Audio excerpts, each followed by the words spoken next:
On the one hand, in tapes, programs such as The Power of Dominion, exploring the tension between domination and dominion, Lazaris communicates that human nature is basically loving, kind, beautiful, etc. It's not to be, cruel, ugly, selfish, sociopathic people. And on the other hand, Lazaris is constantly highlighting, human beings' tendency to control over love of, domination over dominion, of self-pities, this, that, the other. Right? On the one hand, it's all about negative ego, right? That's the source of all negativity, and the entire universe is functioning in great harmony, etc., except us, right? And so there's this, I would say, a bevy of mixed messages about the fundamental human nature of, humanity. And that, mixed message is highlighted, in the extreme by the message from Lazaris, you create it all, no ifs, ands, or buts, totally and completely. And there's, large amounts of shame, grief, suffering, hypocrisy, loneliness, cruelty, injustice, racism, etc., all around the world, right? Which is, in some ways, a reflection of the Creator. I haven't found this kind of series of mixed messages to be very decipherable. And, in the jumble of mixed messages, I think there is a brainwashing element. And, brainwashing occurs when you give mixed messages, right? You give someone an answer, and one time you say, "What is this, black or white?" Right? And if they say it's white, then you punish them, right? And then next time you say, "Is it black or white?" and they say it's black, and you punish them. And the next time you just go back and forth, in a variety of confusing and overwhelming ways. And if the trauma or the fear is great enough, everyone is reduced to a puddle, right? Where they just basically say, please, just tell me what to do, right? Because it's either it's too traumatic to try and figure it out. It's too complex. It's just what do I do here, Lazaris? What do I do here, authority figure? And and then Lazaris is right there with the next mixed message. Well, be an adult, be responsible. Tell me what to do there, Lazaris. Tell me what to do, authority figure. Just tell me what to do. And I don't know if, there's a lot of clarity, from anyone within the community. It's with the amount of stigmatism and, censorship within the forum of anything critical about Lazaris. I don't see how it could be worked out or discussed in any kind of a sanctioned group, which is a pity, right? We're dealing with a lot of the, in the United States, we're dealing with the very high cost of dogmatic groupthink. And, it doesn't matter whether you're a Democrat, a Republican, a Lazaris friend, an anti-Lazaris friend. there's a lot of groupthink. And it's the price of crossing the line is getting higher. And I think there's an important correlation between trauma. Well, I would say it works like this. The more trauma there is, the more fear of the unknown there is. The more fear of the unknown there is, the more drive for simplicity there is, clarity to battle the terror and the overwhelm of the unknown. The more drive there is for simplicity, the more drive there is for extreme identities, for clear identities. Are you black or white? Are you for us or against us? And the more drive there is for clear identity, the more fear there is of the gray area. The more fear there is of the gray area, the more anyone who doesn't agree with the whole package is a traitor, is a threat. To what? The original trauma, the original intense pain and overwhelm. The one in the gray area is the threat. Right? But the more extreme a group is or becomes, the more, obviously it's a correlation with being radical. The more radicalness there is, the more toxicity, right? The more extreme anything is, the more toxic it is. And so there's a way that the experience of trauma and the fear of the unknown percolates down to the creation and amplification of polarized toxic groups that are both toxic, but both are fighting the middle ground. And the middle ground is the healthy point.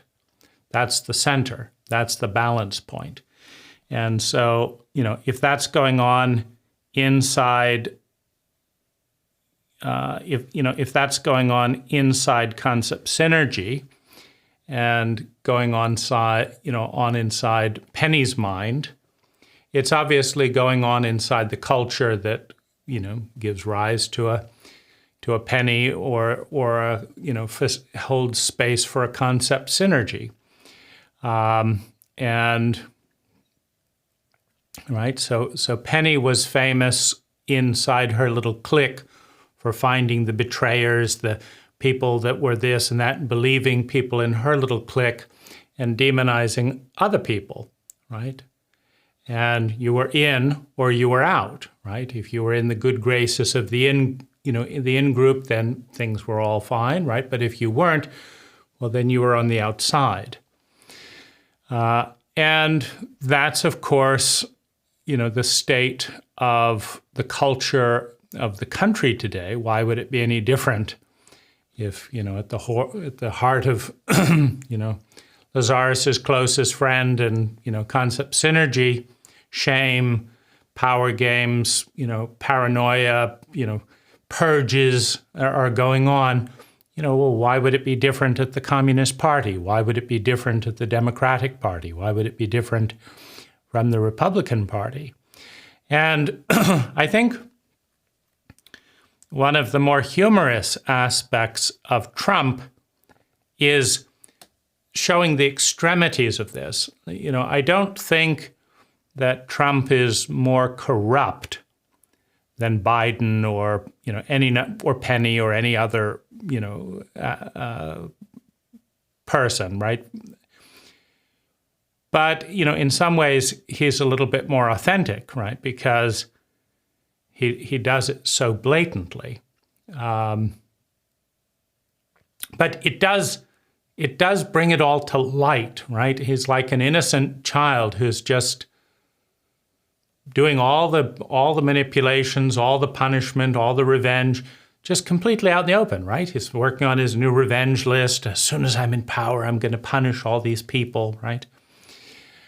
And it's a wonderful tapestry outlining, the archetypal relationships of power and within all of us. Well, I'm going to take revenge. Oh, but I have to look, spiritual and do it. I'll have to do it in wait some time. Well, Trump's not going to wait time. As soon as he can, we'll just take revenge, right? And so, what to make all of this. And I think one of the interesting tensions or overlays, on this question of what is the fundamental nature of humanity, of us as projections, onto humanity, because we tend to project what we see inside, onto other people. And so, what is that fundamental nature, right? And one of the things that I've found interesting is that if someone murders one person one time, let's say they spend 1 minute of their life in the entire lifetime murdering one person, well, in our cult, we call them a murderer. Now, if someone breathes one time for 1 minute in this culture, they are not called a breather. If someone is nice to one person for 1 minute, throughout all time, that we don't call them a nicer or a giver. There is an asymmetrical protocol in the labeling where if you do something taboo once with one person, you are a this. But if you do something that conforms to the cult, dogma one time to one person, you're nothing. And so there's a very asymmetrical application. You're a murderer because you killed one person, and for 1 minute, in their time, you're a. And well, there's another kind of corollary overlay, which is that when someone has been nice for a while, and then they do something, or trustworthy, they've been trustworthy for a while, and then they do something untrustworthy. We always say, now I know who the real person is. I know who you really are. You're that person who was mean to that, old woman. I know who you are. You were mean to that old woman. I was indeed, right? And now I'm being nice to that. Well, that's not the real you. That's not the real you. The real you is the worst thing that you've ever done throughout all time. That's the real you. And the rest, all the times you've been honest, that's just this. And there's a survival, there's a reason why the brain prioritizes negativity, and it's around the survival impulse. When you are surrounded with reptiles, when you are surrounded with weapons, right? The reptilian brain, the sociopathic brain produces reptilian and sociopathic human animals that will exploit whenever they can, right? And so it's kind of a loaded gun waiting for it to be safe to exploit, right? To pounce. And so you want to know the worst capability of the weapons around you. Right? This weapon has crossed the murder line. That weapon there hasn't crossed the murder line, it's crossed the stealing line, right? So if the conditions are right, they're going to steal again. If the conditions are right, they're going to murder again. So it hasn't come out much, but you have to know it's there, because that's what you want to prepare for to survive. You want to prepare for the worst case scenario. Now, there's a correlation to this in a boat, right? When you test a boat to be seaworthy, right, you want to know, can it withstand the worst storm that you're going to deal with? If you're going to cross the Atlantic or whatever, you don't want to cross the Atlantic in some, little boat that's nice and calm weather, but as soon as there's the slightest storm, it's going to capsize, right? And so the identity, the I, the ego, likes a pattern of thinking, feeling, speaking, doing, and being that pretends at least that it can survive, the next ordeal. And to know what, if it can or not, it wants to know kind of worst case scenarios. And so anyway, these are, I guess, things that are, I guess just complex, muddling things. Like, what do you make of all that? And saying that you create your own reality, I don't think helps much with what to make of all that. But I do, so I haven't looked to the Lazaris material to resolve the Lazaris conundrum of the mixed messages and the which is it, and you create your own reality. You're not bad, horrible people, but you're creating bad, horrible realities. It's just a little bit too confusing. However, if we start at the center of the evolutionary process, right? We are emerging out of human animals, right? We have the long trajectory from slime, bacteria and stuff up to mammals and all of that, and the human animal as as an animal with a reptilian brain, right? Fight, flight, freeze, and in the culturally sanctioned overlay with the mental brain, we have please. So we have fight, flight, freeze, fight, flight, and freeze at a purely reptilian, so human animal level. But as you overlay the rational brain, you have pleasing or ass licking as an additional component of the reptilian protocol, which is all about power. Now, as good New Agers, this is a horrible, ugly, thing. It's all about, you're supposed to be positive and all that. But it's important to understand if you have any trust in life, if you have any trust in reality, because reality, life, of which we're all a part of, has done a pretty good run of it, going from almost nothing to the entire universe and perhaps the multiverse today. It's expanded, gotten more complex, more interesting. It's gotten longer, time's gotten bigger. For tens of billions of years, it's a good run of it, right? Life is doing very well by itself. And life is a winner, right? No matter what happens, right? 99% of all energy forms that used to exist are now extinct. Right? But life isn't extinct. Life just keeps creating new things. Whatever, all energy is not created or destroyed. It just keeps changing form. And the forms generally tend towards complexity, right? So we're a complex form of life, right? So the reptilian brain of fight, flight, and freeze is more complex than no brain at all, right? And what's interesting about fight, flight, and freeze is it's a power dynamic where, right, you have large and smaller objects, right? So if you think of, a bowling ball and a pinball collapsing or colliding, right?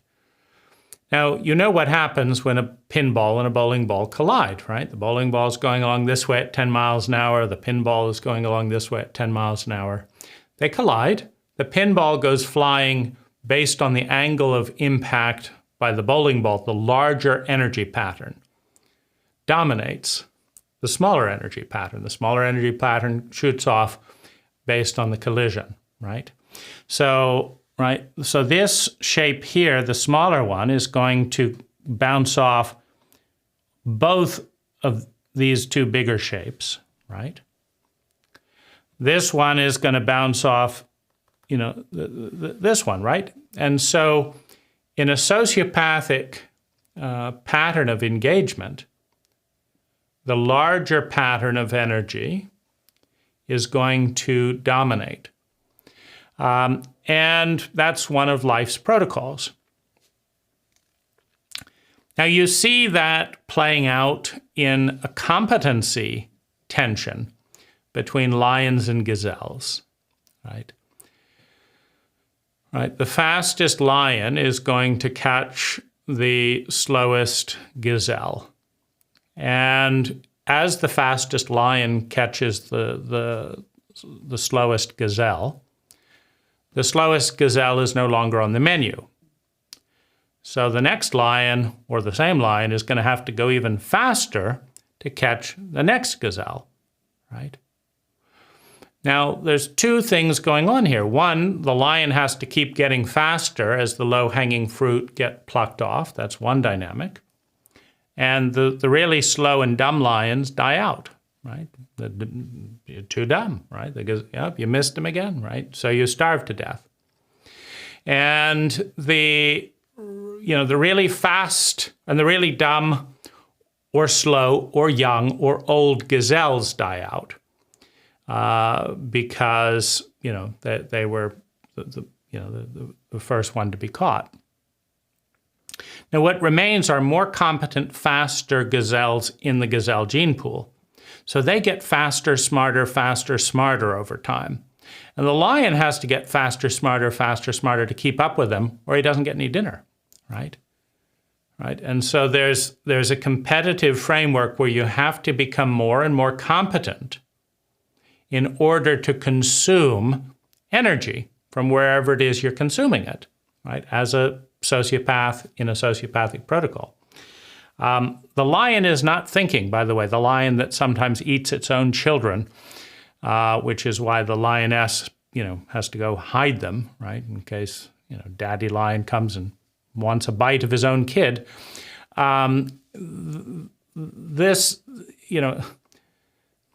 The lion is not concerned about whether it's the young or the old or the sick, right? You're there, I'll eat you, right? Now, what's interesting is what happens to life over billions of iterations of this dance, the stronger, faster one consuming the weaker, slower one. The stronger, faster one consuming the right? That dance, right? If it's too easy, the lion population grows and the gazelle population diminishes, and then the lion population collapses after the last gazelle collapses, right? If it's too easy, right? And so they have to keep in sync, right? And similarly, you might say that if something has zero predators of any kind, no bacteria, no this, no nothing, and you just expand, as an entity, it's a little bit like cancer in an ecology, right? It just keeps getting bigger, and so when cancer gets so big that it consumes its own support system, the ecology, the body collapses, and then the cancer dies right after that. Right, and so that is an important, I think, distinction in, as we look at the degree to which the human population is or is not cancerous relative to its ecology. Well, that depends, right, on whether we're consuming energy patterns that we depend on faster than they're being generated in the ecology or by us, right? At that point, we become a cancer in functionally in the larger ecology, to the degree that we can create more resources than we need. Like if each, there's a good example, like we each consume carbon, right? But we also produce carbon in a variety of ways. I believe 1,500 tons of carbon is produced by the typical Western lifestyle. So if we produce 1,500 tons per person on average, then if we plant 1,000 trees on average, then that can offset that quote carbon footprint. If we each plant 1,000 trees and live our lifestyle in a way that produces 1,500 tons of CO2 in the atmosphere, then we're getting close to carbon neutral, right? And, it's, I think China is planting the most trees on Earth with, I think they're doing a billion tree, protocol and reclaiming desert and things of that nature. But as a species, right, we just have to make sure that either through natural processes or our own intentions that there is as much of what we need and our future generations need, that we're creating that as a result of our existence, or the species dies out. Now, we're still in reptilian territory in this whole discussion, and you have to say, okay, life created the reptilian protocol of fight, flight, and freeze. If you're smaller than something that's going to extract your energy, you run. If you're bigger and you need energy and you can extract energy, you fight, right? You fight, you chase, and you fight. If you're smaller, you run. And if neither of those are expedient, you freeze because that conserves energy. So fight, flight, and freeze. It's a purely sociopathic protocol. Now, after billions of years of fight, flight, freeze, what you get are faster gazelles and faster lions. You get smarter gazelles and smarter lions. You get smarter human animals. You get smarter everything, right? Because 99% of all species have either been radically iterated, it's all ultimately that, or are extinct. And the things that go extinct are not the fastest, smartest, and most complex. The things that go extinct are slower, dumber, less competent, right? And so you could say that the entire life cycle, right, or at least on Earth, is breeding for competency, is producing a reptilian protocol that ensures that over time, things become more intelligent, right? Quicker, faster, more attuned, right? The dumb gazelles that are, enjoying the sunshine, well, they're quickly eaten, right? I was having a meditation. Well, that was interrupted by a lion. So that's a form of love. That's a form of life. To create slime and evolve it into the complexity of reptilian animal life, including the human animal, right? It's the first step in love on a large scale. It's reptilian, it's sociopathic, it's whatever you want to call that, but it's breeding for competency, and it's meeting the need to survive, right? And they're interwoven. In order to survive, you must be competent in a reptilian world. And much of nature is reptilian, right? You go into the Amazon jungle and wander around without knowing what you're doing, and you will be consumed rapidly by another life form. Because what you're saying is, I'm so dumb I don't know that I'm dumb. And because I don't know that I'm dumb, I'm ignoring all signals of reality. There's plenty of data that I could learn out there that would tell me that, there are very dangerous things wandering around in this jungle. But, I'm dumb, so I want to believe in Mother Nature, right? And so the gazelles that believed in Mother Nature are dead, and so are their lineage, right? The gazelles that said, hey, watch out for the lion and practice running every day. Well, those gazelles are still around, unless they were beaten out by the Chinese that practiced running 16 hours a day rather than 7 or 8 hours a day. So that's the evolution of life, and the result is more complexity, more competency, and more survival for what is complex and competent than every single year that protocol is in effect. You could say that fight, flight, and freeze produces more and more competency and the survival of the competent for every minute that protocol is in effect. So once you have a certain level of competency, you move to the second in the human need to feel secure in your survival. If you're barely winging it, like someone says, hey, fly this jet, and you barely get it off the ground, you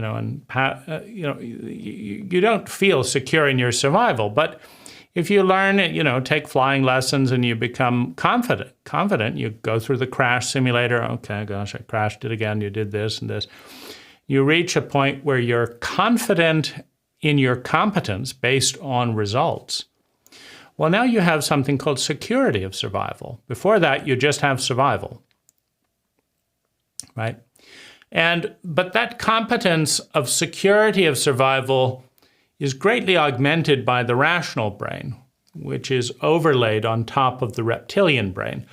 And that's when the human animal learns the phenomena of fear-based, enlightened self-interest, where I'm going to be nice to you because you've got the power, and then you're going to be nice to me because I'm helping you stay in power, right? If not, the alliance is vulnerable. If someone else is nice to me and they have some power or could be gotten into power if we all sided with them, well, that's when the mutiny happens, right? We're dealing completely sociopathic, but it is sociopathic power dynamics. It's called politics. It's called capitalism, right?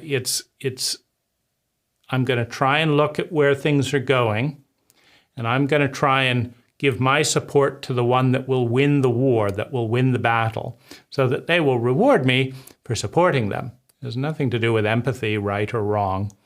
We're talking about ass licking. We're talking about enlightened self-interest, right? As a fear-based human animal operating predominantly out of the reptilian brain. Now, this is the state that we are largely in today, right? If you look at statecraft, it is the art of trying to posture, right? What was it? Walk in peace, but carry a big stick, something like that. So the big stick is we have a nuclear bomb, so you don't want to go to war with us, but then we'll give you a handshake, right? Now, why don't you just give up the nuclear bomb and see who wants to shake your hand? Because in a reptilian world, in a sociopathic world, the only reason they want to shake your hand is because that is more convenient than being blown up by a nuclear weapon, right? If they can just come and steal all your stuff and take all that has any value and kill you, an enlightened self-interest person will do that, right? Because it's self-interest. I expand by consuming your energy, and you've made it easy to do, so I'm going to steal from you, rape, do this, do that. Because I can, right? And there's an enormous amount of this going on in the shadows, and it goes on in the shadows of our cult, of our species, for the simple reason that nobody likes to viscerally watch a bully betray, lie, steal, and rape just because they can, right? If all your supporters, and it takes the greatest power is always in the majority, which are in a supportive role, right? You have the leader, but the power is always in the majority. If the majority watch too many times that you throw people away as soon as you use them, they don't want to help you anymore because you're going to throw away them as soon as they help you, right? And so the power shifts away and is given to a leader, right, that promises that they're not going to do it that way, right? But there's a strong reptilian foundation in, it's built into the US presidency. The president never apologizes and never makes a mistake. Instead, they ask for the resignation of the people who had nothing to do with it, right? And if they're a good cabinet member, good loyal, then they ruin their career to protect the president, but hope that the backstory is the president will get, help them get a letter of recommendation or give them a payoff or something, right? So you protect the head power figure, and and you'll be at least not punished, right? If you don't, maybe your whole family is wiped out, right? Again, the Chinese do this a little bit more blatantly. Trump has been a more blatant expression of that in the U.S., but it's there regardless, right? It's not an accident that Edward Snowden was hunted down for giving up the dirt, right, on the Obama.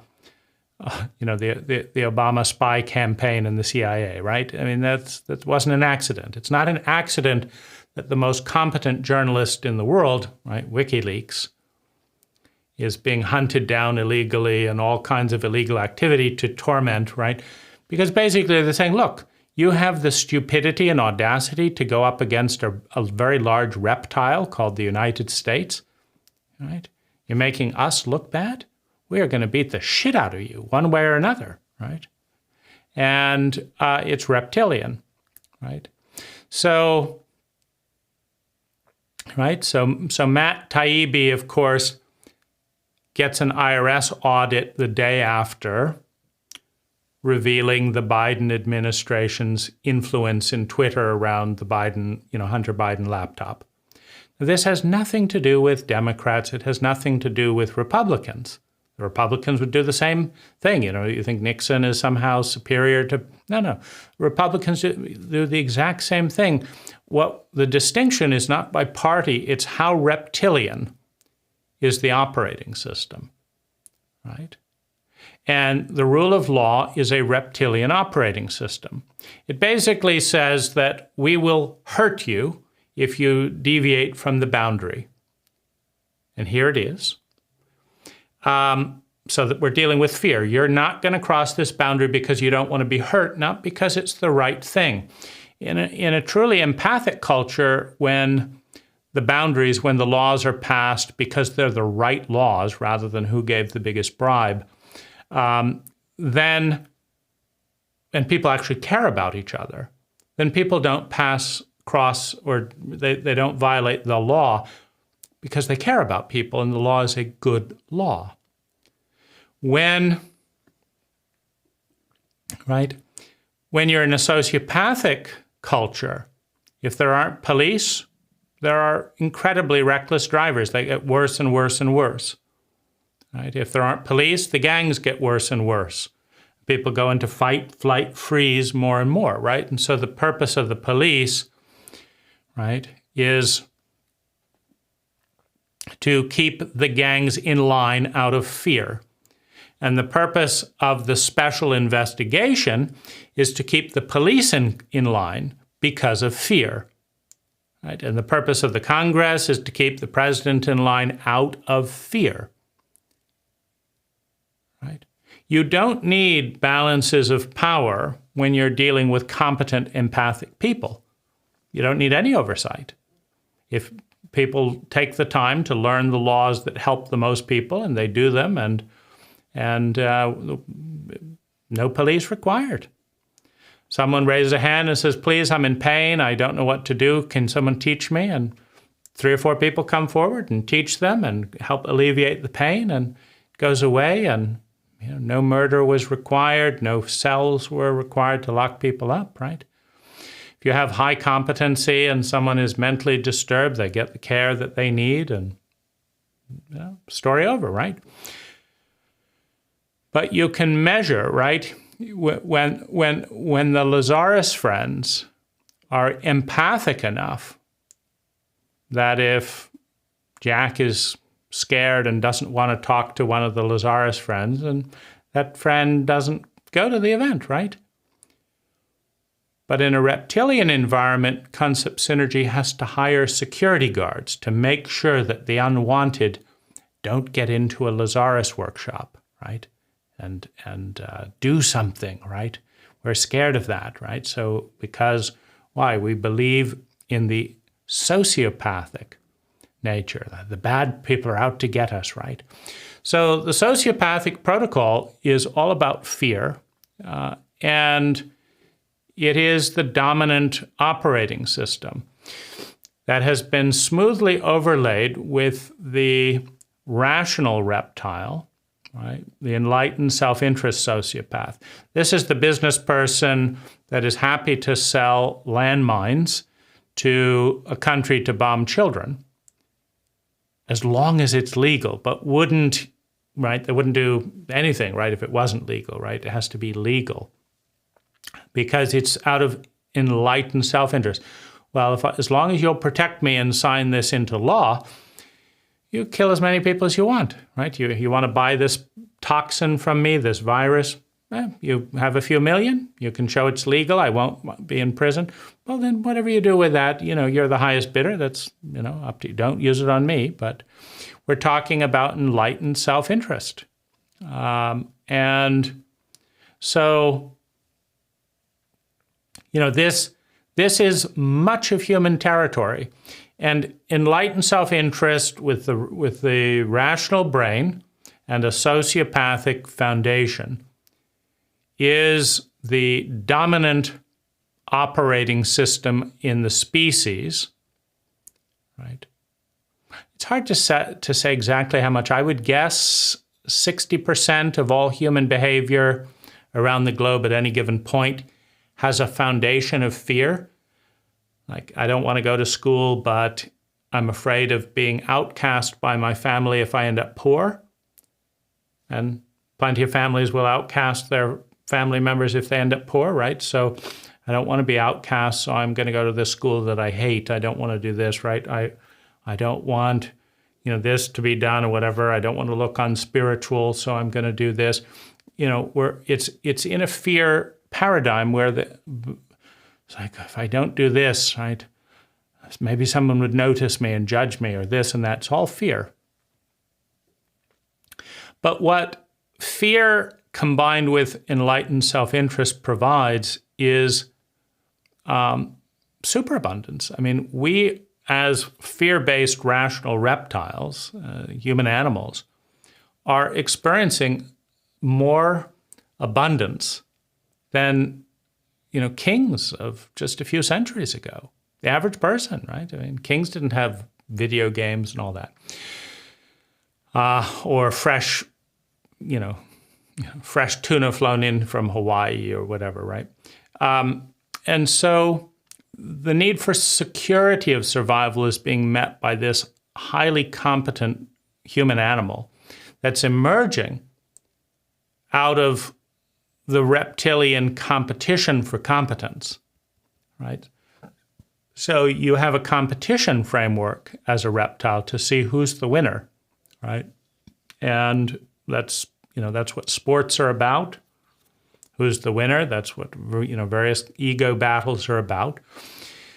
It's just the smartest, fastest, most sociopathic person will win. And in enlightened self-interest, that includes being very good at pretending to be magnanimous, right? So Mark Zuckerberg is going to say, I love you, Elon, but, and then undercut him in every possible way, right? The really good rational reptile is going to be effusively friendly on the surface because that looks better. And it enlightens self-interest. You want to do what looks good, but also do what's most effective to bring about fear, right? And because fear is respected, and it is the only thing that the rational reptile will honor at the end. If you do not have the ability to do this and this, we will not honor this boundary. Right? But since you could go to the press, since you could trigger an audit, since you know too much, since you have a nuclear bomb, since you're the only one who can deliver this service to me, okay, I will do X, Y, and Z. And so, we have, a rational reptilian operating system. Now the reptilian drivers are greed and fear, right? Greed and fear. So, that is a large part of where we're at as a world, as a species, and it is a large part of our history. And it has bred competency, and it is now creating superabundance. I wouldn't say superabundance. It's creating, a 10x in abundance. The rational reptile with enlightened self-interest and capitalism has 10x abundance on the globe. And that abundance creates warmth. It creates a softer environment. It reduces fear. Right? When everyone, when 1/4 of your siblings are not dying in childbirth, you have a little less fear of death, right? So we're now moving into the human brain, the empathic brain, to meet our third need as human beings, the need for love and belonging. Now, rational reptiles are terrible at generating love and belonging because they're not trustworthy. A rational reptile will stab you in the back the moment it is expedient and nobody's looking. That's when it's expedient, right? So, I'll beat the shit out of you. Now put on some makeup and come out in public, or I'll beat the shit out of you again, and now I'll pretend to be all nice, right? That's rational reptilian behavior, right? Dominance, submission, power dynamics, and there has to be a public mask. That is the definition of the reptilian face, right? The very first Chinese precept is first create the mask, right? That's your first job, is to create a public mask. And then your skill as a rational reptile will be how much you can live up to a publicly acceptable mask, not reveal the reality that's beneath that, and survive in a sociopathic power dynamic, right, where dynasties are coming and going, and if your dynasty falls, then all your family is exterminated, right? That's the cost. So the third need is love and belonging. And rational reptiles are not very good at that. So as we open up to the human heart and love and belonging, there's a tremendous coldness, there's a tremendous fear, there's a tremendous confusion. There's also disorientation, because love and belonging is the antithesis of reptilian behavior, right? When a Microsoft or an Oracle spots a competitor in a weak situation, they go in for the kill, right? Because they're a rational reptile. And they understand that the other company will do the same for them. And so their job is never to be weak, right? Bill Gates was famous for wanting a $30 billion cash war chest, right? By being bigger than everything else, they'd stay within the law. They wouldn't actually send out hitmen. But if you've got 10 attorneys working their ass off to destroy you at $1,000 an hour, you're not going to last very long whether you've been, sent a hitman or not. It doesn't matter. You're still being exterminated. Your hopes, your dreams, your life, your health is all being sucked up by a bigger entity whose primary operating system is intimidation and destruction. It's probably kinder to shoot the guy. Here, you want to have a great business? You want to write some, PeopleSoft? You want to write some great software and do this? No, we're going to strangle every one of you, hour by hour, right? Battering this, battering that.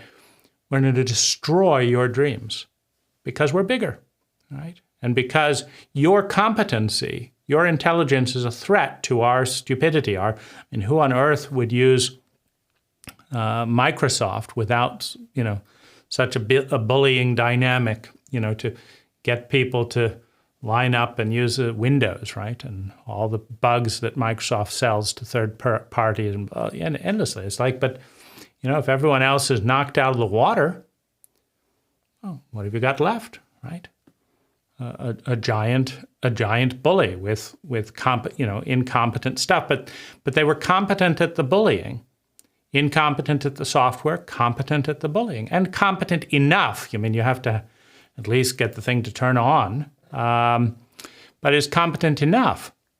And so, so Microsoft is still around. And then people that want to make more money, to get bigger, to be able to dominate, the people in there, they all want to invest in Microsoft, not because they care a shit about the company, but because they want to be bigger, right? They want more money themselves, greed and fear, right? So Microsoft's going to win. I'm not afraid of them failing because they're such a good bully, right? So I'm putting my money invested in Microsoft, right? So you have, bets against the dinosaurs, battles of the dogfights. This is all rational reptilian behavior.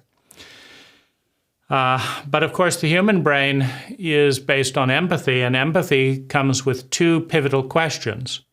See, who is in the most pain? That's the first question of love, of empathy. Who is in the most pain? And the second question is, how can we, not I, how can we help? Because empathy acknowledges the interconnectedness of the circle. Empathy acknowledges the unity, the oneness of a species, of a life form. So it's never I. When you're in empathic territory, it's never I, it's always we. And who gets the priority? Right? Who's in the most pain? Now, this operating system is brilliant. It works, right? It's very rare, right? Barbara Brannon was in the most pain around concept synergy in recent years, and she's dead now because that's not the question that's asked. Who's in the most pain? How can we help? Right?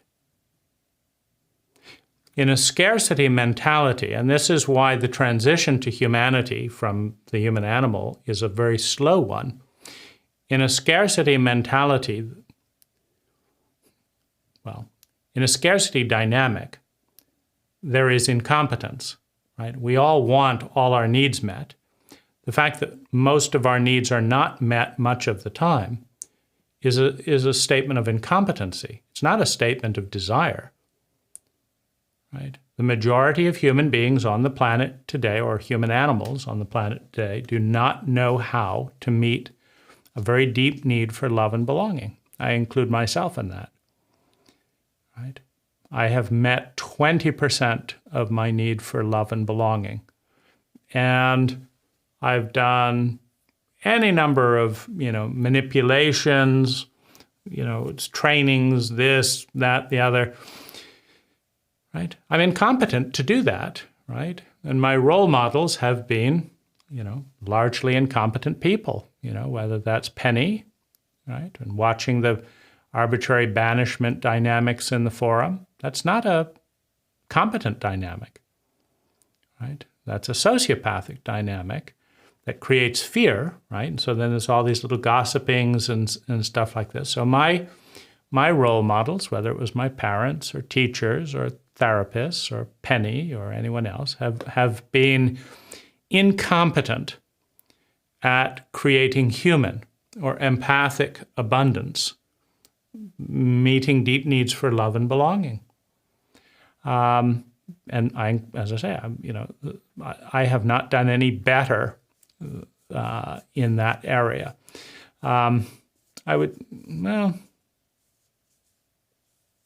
It's hard to say. For now, let's just say I haven't done any better in that area. And it is a source of enormous grief, enormous pain, enormous loneliness, enormous frustration, enormous sadness, right? Because to survive and feel secure in that survival, people respond to their fear of me more than their love of me, right? You know, it's the respect isn't willingly offered. It's quickly offered as soon as the teeth are shown. And it's one of the saddest things of being a business owner, you know, in this country. You know, whether it's employees stealing unless they see the penalty of being caught, that's fear-based compliance. Whether it's employees not caring unless they see the fear of the price of that, right? So my crew turned around once I started giving them $100 fines. Right? Years went by. Please, please, please, just care about this. No. Okay, that'll cost you $100. That's stupidity right there. What do we have to do? Right? They're frightened of the $100. They're not frightened of doing a shitty job. Right? So when you're dealing with human animals, their operating system is fear, and they respond to greed and fear. They don't respond to like, wow, wouldn't it be nice if this lasted for 20 years when we were done with it and the clients were thrilled?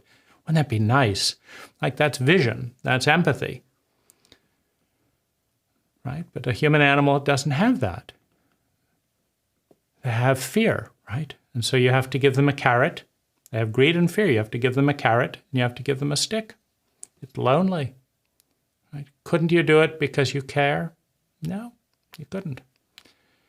You couldn't. Okay, here's the carrot, here's the stick. Now you jump too. It's so incredibly sad. But it is the predominant operating system. I've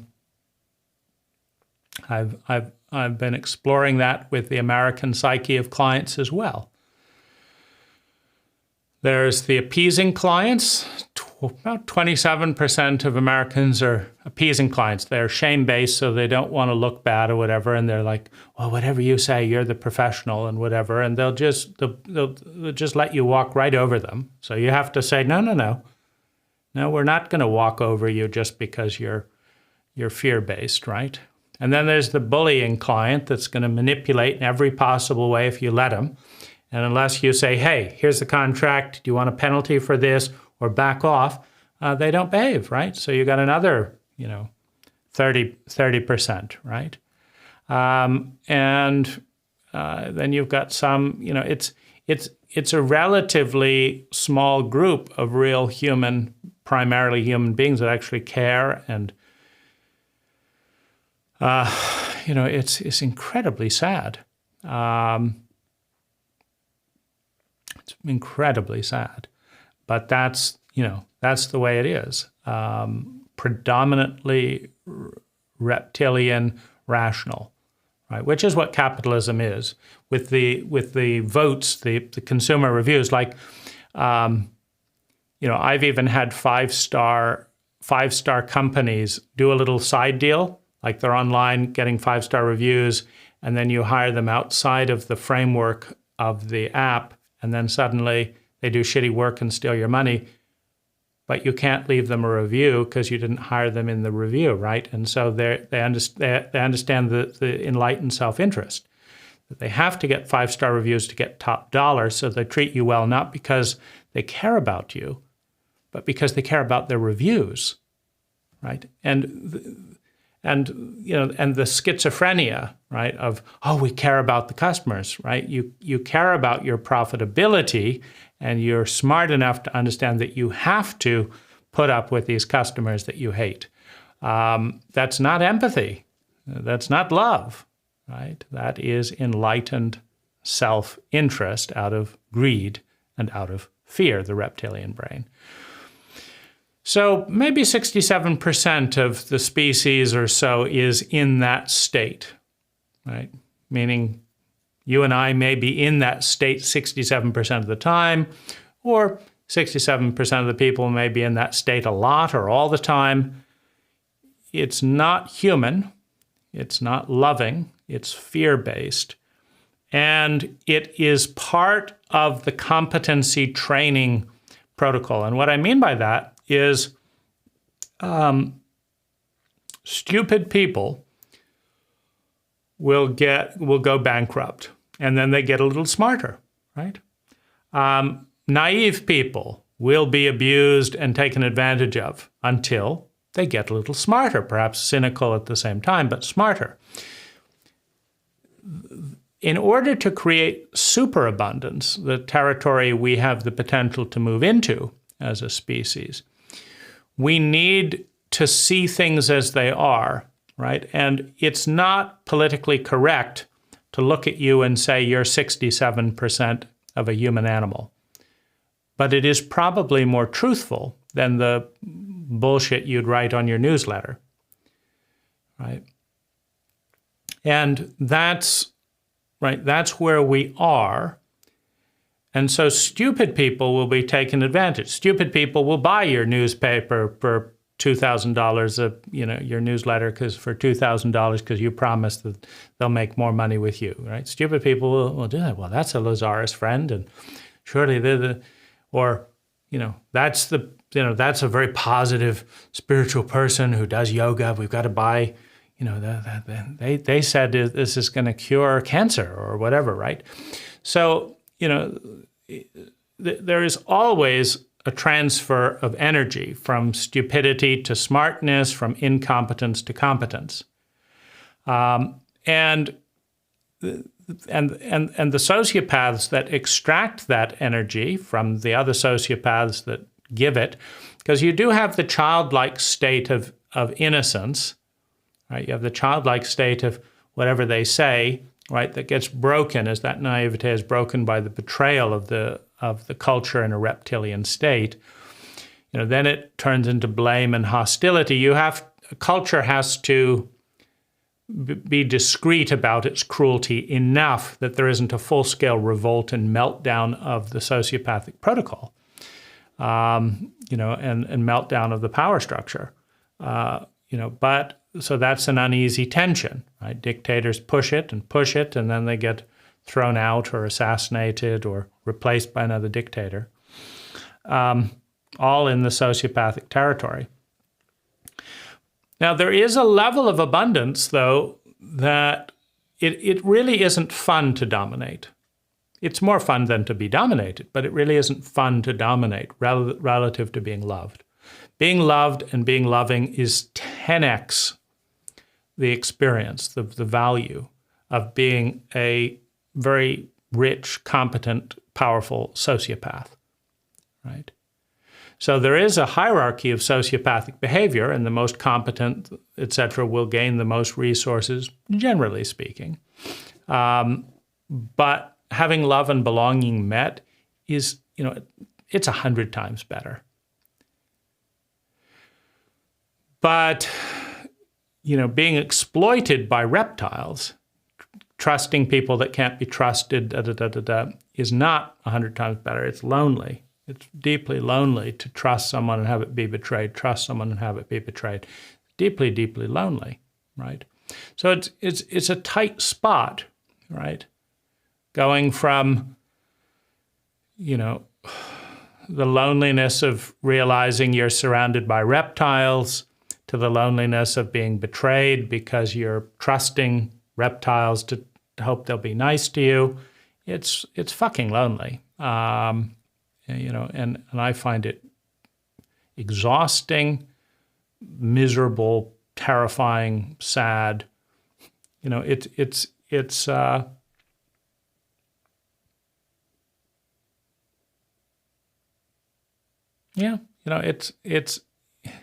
incredibly lonely.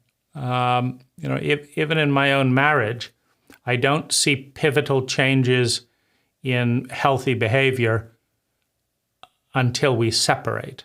Like when I say, "Hey, that's dumb and stupid enough that I don't want to be around it, so off you go." After about a month right? Okay, I will stop being dumb, but please, let's be together again, right? I mean, and I know it's like, yeah, I get it. Being together is better, right? Than, you being on your own. But how sad, right? That I wasn't really a big part of that equation. It's more rational reptile. It's like, it's not as good. My world isn't as good without you. So, okay, I'll give you some of what you want. I'll acknowledge your reality a little bit, right? And just enough, right? Just enough. But it's a sliding boundary, right? So it's sad.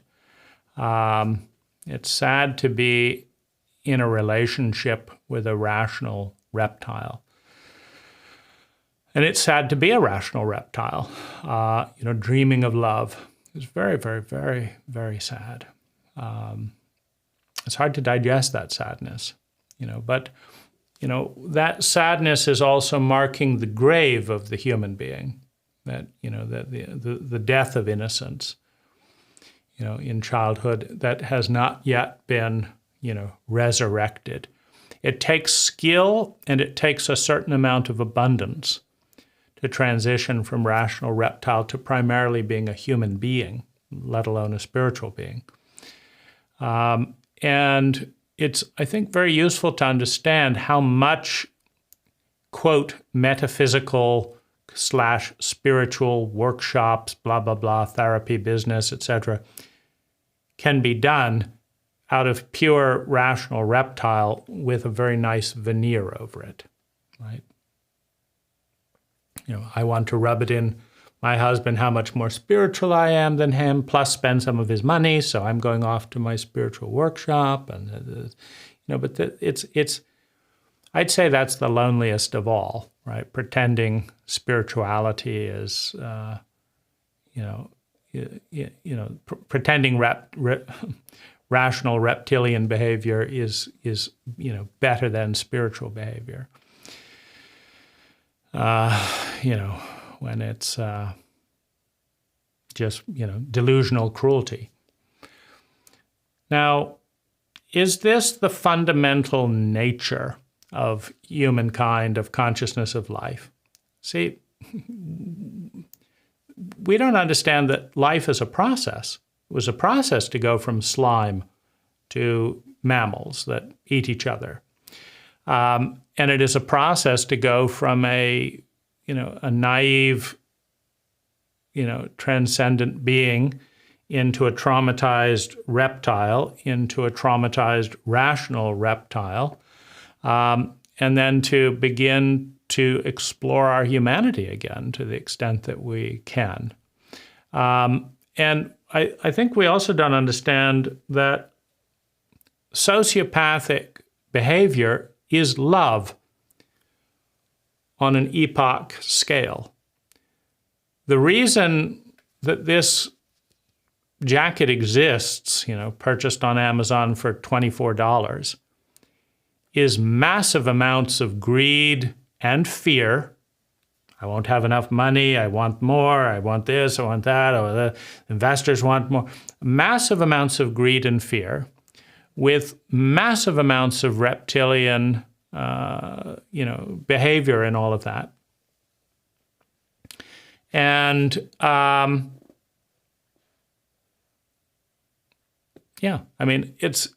and so this video, right, which I don't know, maybe has a slight beneficial impact in some way, right, doesn't exist without all that competency, right? Because if I was in a land of fools, this jacket couldn't be made for $10,000. Oh, it can't be done, sir. How do we do it? Synthetic fibers? What are you talking about? Well, you have to get oil. Oh, where do we get oil, right? Well, you have to pump it up. How do we make a pump, right? At some level of stupidity, right, my entire life would be trying to get one dumb idea across to one idiot who couldn't execute on it in the first place, right? And so you don't get the massive amounts of luxury of sitting around making videos about abstract ideas to people you haven't even met yet. I mean, that is a level of excess and luxury that is just unbelievable, even 500 years ago, which is 1 second in life's trajectory. Right? So rational reptilian behavior, with its greed, with its fear, with its slavery, with its corruption, with its cruelty, with its murders, with its intimidation, with its wars, right, has bred mass competency in materialism, not in becoming a human being. We haven't learned that, but we've become massively competent at producing material things. But that starts to reveal the ache, right? Anyone that's paying attention feels incredibly empty at having it all and not even knowing what love is in a bereft human-animal state that's yearning to be something more, right? That's yearning to be the human being. And so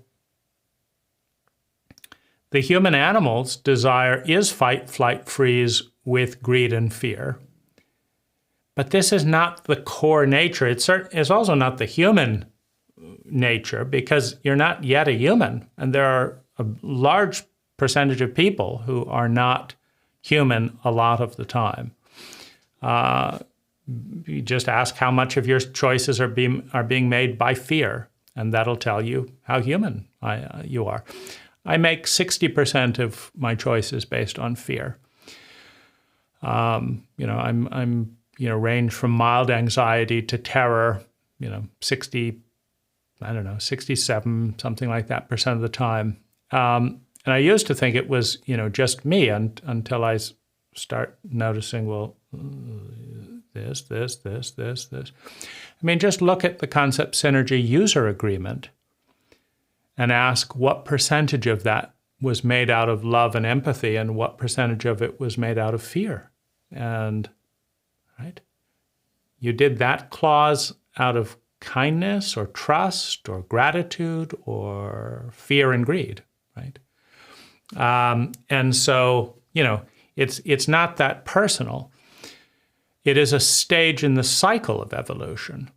But as securely as fight, flight, and freeze, as reptilian instinct, eventually bred the competence enough to get a rational brain, and as surely as the rational brain created the ability to predict the future enough to create superabundance, we have now, as surely and as predictably as life is, a deep ache for a love and belonging that being a rational reptile cannot meet. We have a deep desire for something that the rational reptilian protocol destroys, which is love and belonging.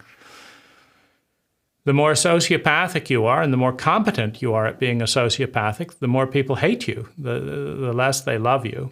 And so you can be very good and play both games where you have the mask and stuff, and then that's where people think they love you, but they don't actually love you. They love the lie that you've convinced them to believe, right? That's why I don't lie, because to be loved and accepted because someone believes that you are not the person you believe yourself to be is guaranteed unlovability, is guaranteed loneliness.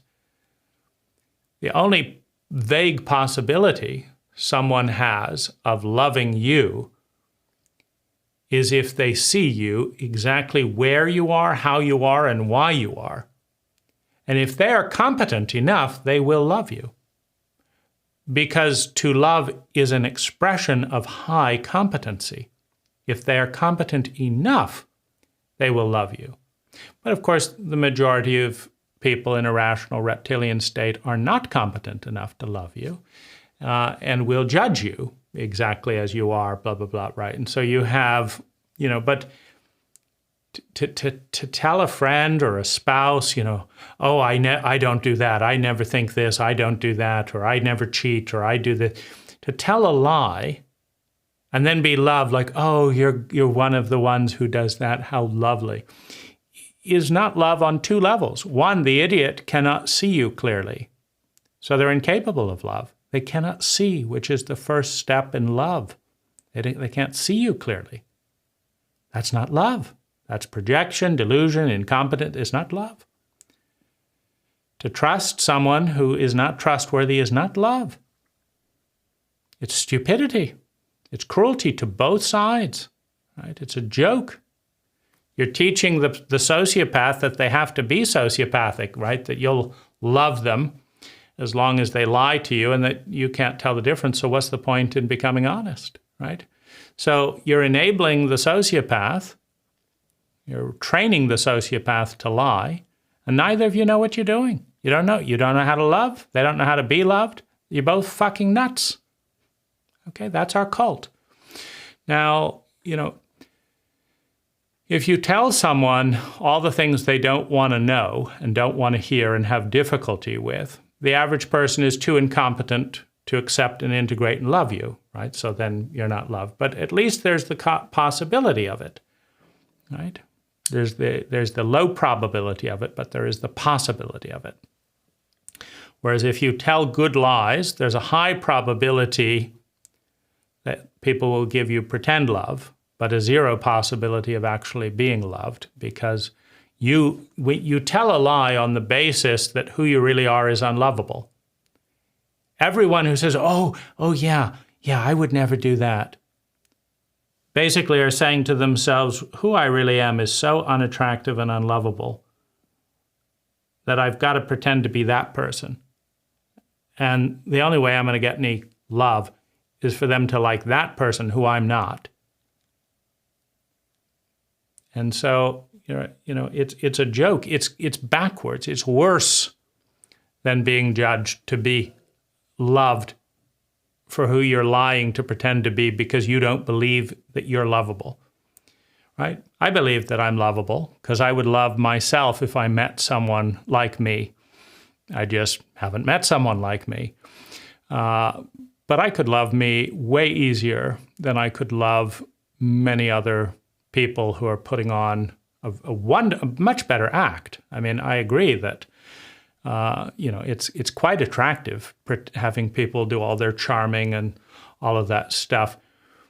It's just if they don't believe what they're saying as they do their act of charming everyone and all that, I'd really rather hear their cynicism or their coldness or their hurt, because that's what they believe, right? And so how can you connect with someone? And because if you love their little act, they don't feel loved, because they know that you wouldn't love them if they said what they were really thinking and feeling, right? So they don't feel loved, but you love the illusion, right? And it's just, the whole thing is incompetent and lonely. Very sad. But love and belonging and meeting the need for love and belonging is as inevitable as the birth of the reptilian brain and its meeting the need of survival, as inevitable as the birth of the rational brain and its meeting the need of security of survival by allowing us to predict the future. The human brain is inevitable, and we will eventually, as a species, meet our need for love and belonging. And as we do, we will discover that it is much more fun, much easier, much more sustainable, much safer, that everything is 100 times better when we all operate out of love and belonging and have the discernment to see a sociopath when they're infected with that limitation. And we will be intelligent enough when you, like, it'll be the game, spot the sociopath. Okay, you need lots and lots and lots of love, because the amount of energy it would take for us to all protect ourselves from your cruelty is so much more than the amount of energy it would take to give you the superabundance and trust needed for you to learn how to be a human being rather than a reptile. That's what we're going to do. We're going to love you, right, into a human state. That will be the most intelligent thing in the world. Once we reach the competency to be actually human and be primarily love and heart-based. So if we look at this arc, right, we see that love is a process. and that rational reptile, you have reptile and rational reptile is up too, and that the human being is born in the third energy of love and belonging, which is based on the empathic protocol of earned trustworthiness based on the consistent response by the majority and the power structure to ask, who is in the most pain? How can we help? Right? That expands from there, but that is the crux of the beginning, right? Because in a low competency environment where the majority of people do not feel highly loving or loved most of the time, that there's going to be lots of pain. And so as you move towards the empathic territory, the first thing is to open up to that grief, open up to that pain. And the next thing is to start responding to it. And how do you prioritize empathically who's in the most pain? Is it me or is it you right now? Okay, let's attend to you right now. Once you've got it together, now maybe you can give some love to me because I'm in pain too. And we're dealing with that. And so, and then on top of that, we have the transcendent brain, which is active about 1% of the time. Either 1% of the population is fairly transcendent and connected to the unity of all things, or most of us have, the odd moment of feeling interconnected. So is it human nature bad? Is it good? It is the nature of life to evolve. And as life has evolved to create the reptile, then the human animal, and now moving towards the human being, it is our nature to learn to become loving and to learn what love is and to learn to transcend the reptilian state, not by naivete, but by competence, by keep creating enough superabundance that people do not have to choose between going without and being kind. Because when you have a low competency environment, and this is why the human love is so rare these days, when you have a low competency environment where you have scarcity, right? It's like if you really don't know what you're doing, it takes you your whole lifetime to make $1. And then you don't want to just give that to a homeless person who says, can I have $1? But if you have massive amounts of competency and you create billions of dollars, and a homeless person asks for $1, well, here, have $1, right? You can be human because you're coming from a place of abundance. Well, the abundance is trained by the reptilian behavior and by the rational reptilian behavior, right? Capitalism, as reptilian as it is, has created far more abundance than communism or something else. But don't pretend that it's loving in the sense of empathic behavior, right? You're going to get the highest price you can possibly get. I'm going to pay the lowest price I can possibly get. This is not generosity. This is fear and greed, right? But fear and greed creates competition, and competition breeds competency because only the best businesses will survive. The other ones will go bankrupt, lose all their dreams, misery. And then they're going to have to start over or start drinking or something like that. And so the competency ones keep going to the top. So is it our nature to be this? Is it our nature to be that? It's not one or the other. It is an evolutionary process from slime to transcendent being that is an inevitable process on this planet or some other planet, one way or another. Life is moving towards ecstasy, is moving towards excellence, is moving towards grace and sustainable fun. And I think Lazaris is a part of that movement and has been unnecessarily obscure in some of the mixed messages about this. But I think that this narrative, which makes perfectly sense to me at least, resolves that confusion. And I think it's all love. You can't love without surviving. You can't love without security of survival. Try building a romantic relationship when you can barely avoid being evicted. It goes out the window, right? So you got to develop the competence to create superabundance. Then you start hungering for love and belonging, right? For just lust and procreation, so the species alive, you can do that as an animal. I want to fuck you. Now I don't. Now you're a liability. Get out of here.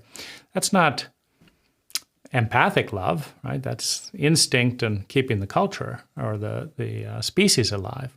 So this is my response to this confusion. And yeah, what do you think?